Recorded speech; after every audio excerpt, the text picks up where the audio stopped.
from the President may suspend for a period not exceeding 60 At the days. appropriate time, that can be done. But if you ask my opinion today, I don't agree with it because this is an executive decision. If you do that, you remove the bare essence of why we passed this. It's a political decision. But at the appropriate time, the gentleman is free to make the necessary motion if he so wishes. But obviously, it's not something that I cannot act on right now. Ako po ay nai-inform lamang sa magandang analysis ng butihing chairman ng Ways and Means Committee na panukala patungkol sa Section 23, Suspension of Value-Added Tax and Excise Tax. Mr. Speaker, tulad ng nabanggit ng iba, noong Marso, ipinasa natin ang panukalang batas para bigyan ang Pangulo ng kapangyarihan na isuspende ang excise tax sa langis, ngunit hindi po ito ginamit para sa diesel at gasolina.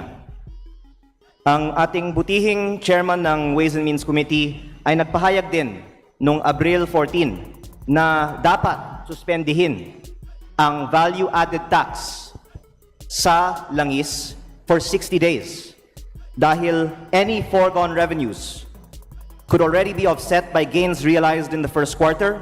And if you reach a particular threshold on collection ng VAT, pwede na tayong mag-suspend kasi may windfall na tayo.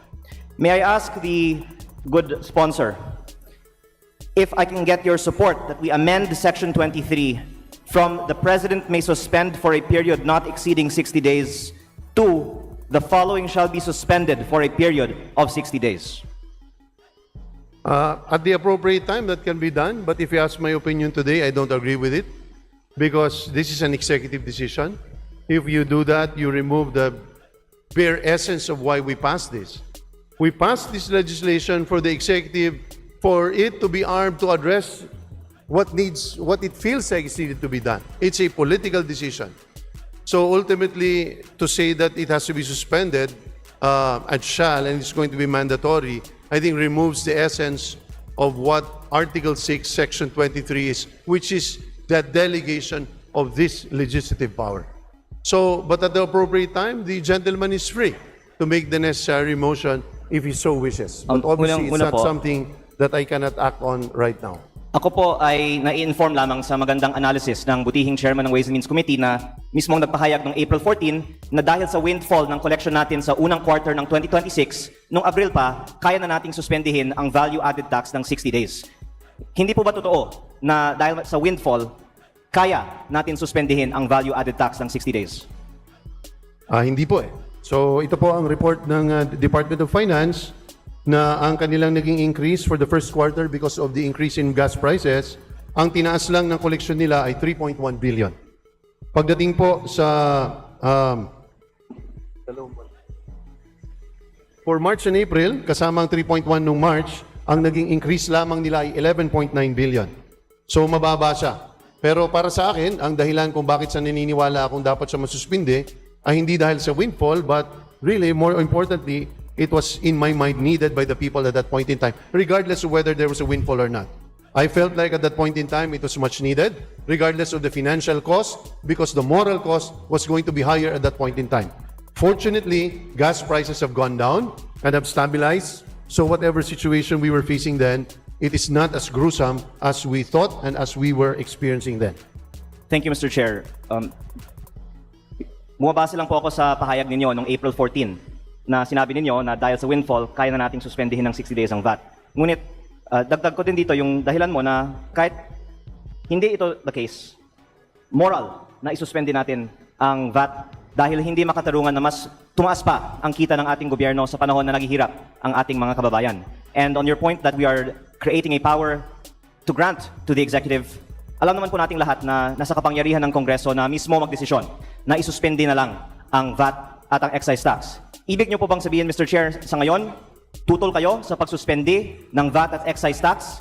Huwag nating sabihin gusto nating ibigay itong kapangyarihan sa executive. Sa tingin niyo po ba, dapat o hindi ba dapat isuspende ng Kongreso ang VAT at excise tax sa langis? Ako naniniwala akong dapat siyang isuspende. Personally, naniniwala ako sa panahon ng krisis. Pero ang krisis ay we don't have the necessary measure to see whether how impactful that crisis is. That's why it's a delegated power, much like any other emergency power we let the executive do it. And we express our sentiment. And in fact, I continue to express my sentiment that they should have. But if you are telling us that we should automatically suspend it for fuel today, I don't agree with that methodology. Because the methodology is, we give it to the executive, we make them decide, at kung sila'y nagkamali dyan, sisingilin natin sila later on kung nagkamali sila sa kanilang desisyon. Mr. Chair, sabi ko po, hindi ko po patatagalin ang aking mga sinasabi dahil alam ko po nandito po ang ating speaker at nahimay naman natin to sa komite ng matagal na. Pero ang aking panukala ay i-amend ang Kalinga Act para hindi na po ito maging katulad ng nakaraang bill na bibigyan lang ng kapangyarihan na baka hindi gagamitin at isususpindi na sa period ng 60 days ang value-added tax sa langis. Sana papayag ang ating speaker, ang ating chair, na ito ay tatanggapin sa period of amendments. Mr. Chair, pwede bang maging bukas ang inyong isip na pagdating natin sa period of amendments, ipapasok natin ito sa Kalinga Act? Mr. Speaker, between you and me, sisiguraduhin ko mas bukas ako kaysa sa ibang pinag-iisipan. Salamat, Mr. Chair. At panghuli, tungkol din sa Section 23, nais ko rin tanungin si Mr. Chair kung bukas din ang kanyang isip na magdadagdag tayo dito ng provision na ang Section 106 ng NIRC ay amendahan din para ang value-added tax sa lahat ng goods and services ay ibababa mula sa 12% patungong 10%. Kung papayag po si Mr. Chair, para sa lahat ng mga kababayan nating nanonood ngayon, pwede sa pagpasa ng panukalang batas na ito, ibabalik na ang 12% VAT sa 10%. Payag po ba si Mr. Chair na ang VAT ay ibalik sa 10%? Kung yan ang magiging paraan para ibaba yung VAT from 12 to 10%, effectively sa lahat ng goods, ay mababaliwala o ma-declare null and void or unconstitutional ang ating proposed bill. Dahil ang proposed bill natin needs to tackle only one specific subject matter, and that is the oil price hike or the oil crisis or the energy crisis that we are facing. Once we intercalate that today, it's not an issue whether I agree with it or not, pero pag nilagay natin yan, garantisado magiging unconstitutional ito. Kaya marami tayong gusto pang ilagay dito, katulad ng minumungkahi mo, katulad ng minumungkahi ni Mr. Speaker ng mga representante ng mga manggagawa, ng mga health sector advocates, Mr. Speaker. Pero sabi ko, pag nilagay po natin lahat dito at hindi ito directly connected sa epekto ng energy crisis na temporary, ito ay masiset aside. At alam yan ng lahat ng abogadong nasa August Hall na ito, na yan ay napaka-basic constitutional tenet. Ayaw ko iwasan at gusto ko iwasan na lahat ng paghihirap natin, lahat ng trabaho at sa mabilisang pangangailangan ng taong bayan ay mababaliwala dahil lamang sa isang probisyon. Ang sinasabi ni Mr. Chair ay ang pagbaba ng VAT mula 12 patungong 10% ay hindi tukon sa oil crisis. At sa aking pananaw, ito po ay certainly tugon sa oil crisis. Kaya hindi naman dapat maging dahilan ito na isatabi ang panukalang ito. Ngunit kung Hindi ko sinabi yun, Mr. Speaker. Hindi ko sinabi hindi yung pagtugon. Ha? Ako'y hindi Batanggenyo, ako'y Marikenyo. Mas magaling kayo sa pananagalog at Pilipino. Pero namnamin mo yung pananalita ko. Hindi ko sinabing hindi yan pagtugon. Apektado ang apektado. Pero ang sinasabi ko, legally, hindi yan ang nararapat na pamamaraan o rota na dapat daanan.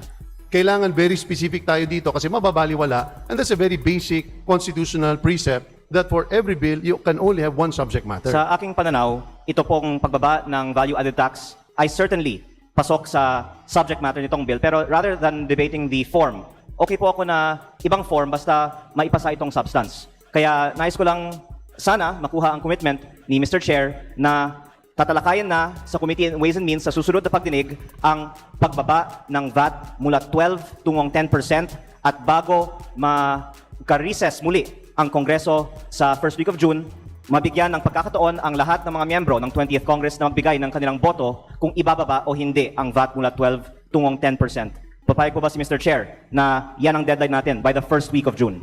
Bagamat hindi ito related sa pinag-uusapan natin, Mr. Speaker, pero binibigay ko ang aking commitment.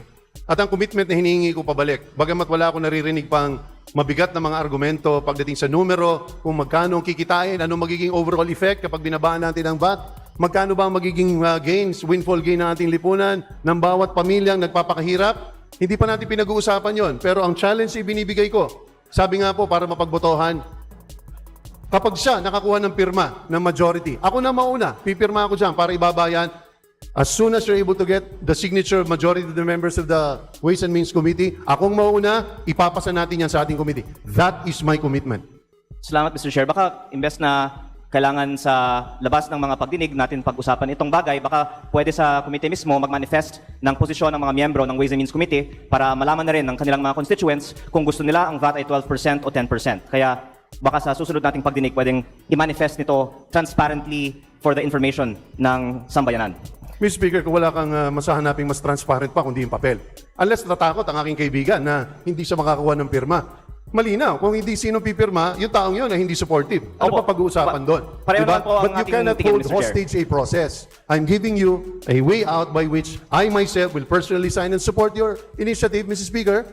Pero gawin natin sa tamang proseso. At ako ang mauna, kasama mo ako, kabagang mo ako dyan sa laban na yan. Thank you, Mr. Chair. Whether it's in writing or in the committee, okay po ako sa panukala ninyo na malalaman ng sambayanan ano ang posisyon ng bawat miyembro ng Ways and Means Committee kung dapat 12% o 10% ang VAT sa mga susunod na mga linggo.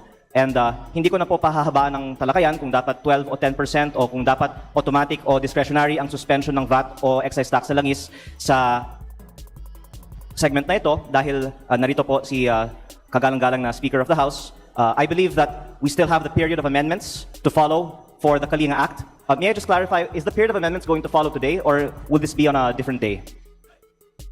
It will be today. So those of us who are interpolating now still have time to discuss with the chair in between now and the period of amendments some of the proposals that we would put forth. And I would like to manifest that I don't think that we have a quorum in today's session and that I hope that before we move forward on the discussion of the Kalinga Act, the good chair will agree to amend Section 23 of the Kalinga Act. Thank you, Mr. Chair. Mr. Speaker, if I may, sa last, just to respond. Walang mas matibay pa na ebidensya kundi kasulatan. Ang mga Batanggenyong nakilala ko sa sinaunang panahon, sa kasaysayan, hindi lamang sinusulat sa papel ang usapan.